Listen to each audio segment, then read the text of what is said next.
और इस वर्ग में उपस्थित भारतीय जनता पार्टी के सभी पदाधिकारी और उपस्थित कार्यकर्ता बहनों और भाइयों,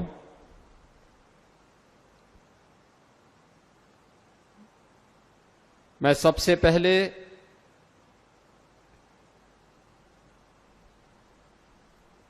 भारतीय जनता पार्टी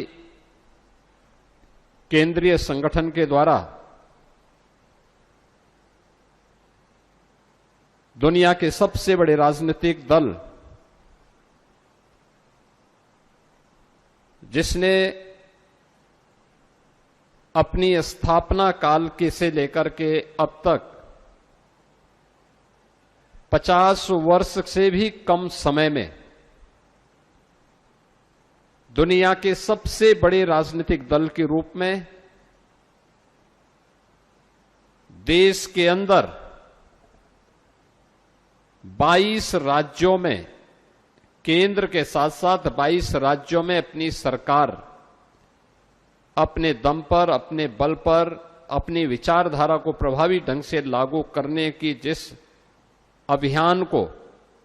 आगे बढ़ाया है, उस राजनीतिक दल के गोरखपुर जनपद के विशेष प्रशिक्षण शिविर के अवसर पर मैं आप सबका हृदय से अभिनंदन करते हुए इस पूरे आयोजन के प्रति मैं जिला इकाई को हृदय से बधाई देता हूं, अपनी शुभकामनाएं देता हूं।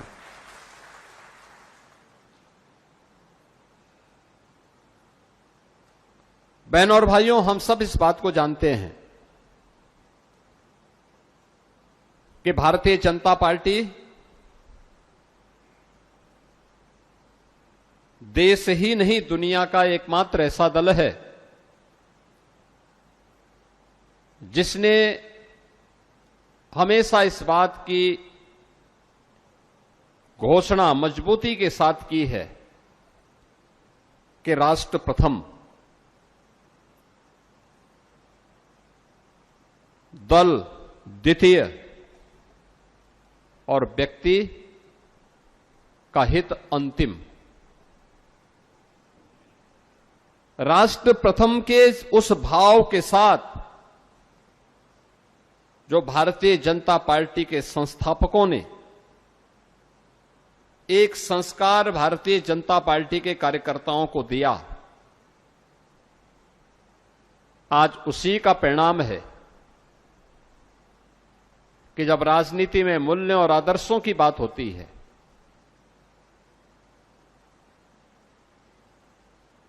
जब राजनीति में राष्ट्रवाद की बात होती है,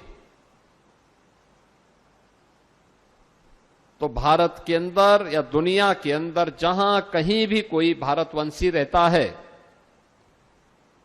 उसके सामने जो एक चेहरा दिखता है वह भारतीय जनता पार्टी के राष्ट्रीय नेतृत्व का चेहरा दिखता है, और कोई निशान दिखता है तो वह कमल की फूल का दिखता है। भारतीय जनता पार्टी 6 अप्रैल 1980 में भारतीय जनता पार्टी की स्थापना होती है, लेकिन केवल वही भारतीय जनता पार्टी का उदय का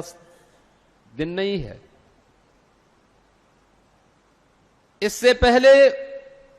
स्वतंत्र भारत में जब ये देश 1947 में आजाद होता है, तो स्वतंत्र भारत में उस समय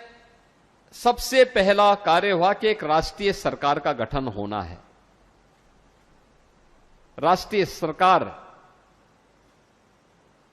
जिस सरकार में सभी उस समय की देश की आजादी के आंदोलन से जुड़े हुए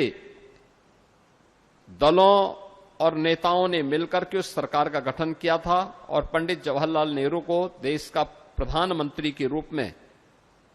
चयन करते हुए वो सरकार आगे बढ़ी थी। डॉक्टर श्यामा प्रसाद मुखर्जी भी उस सरकार में उद्योग और खाद्य मंत्री के रूप में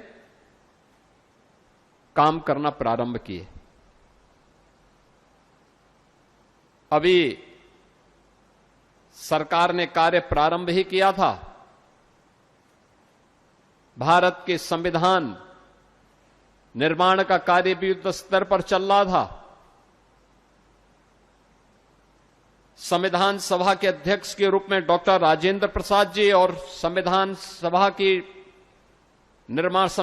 निर्माण की ड्राफ्टिंग कमेटी के अध्यक्ष के रूप में डॉक्टर भीमराव अंबेडकर अपने अपने दायित्वों का निर्वहन कर रहे थे।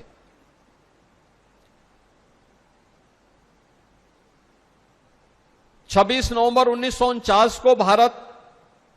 का संविधान निर्मित हुआ। आपके राज्य की खबरें, आपके शहर की खबरें सबसे पहले जानने के लिए देखते रहें अमर उजाला। चैनल को सब्सक्राइब जरूर कर लें और पाएं हर अपडेट।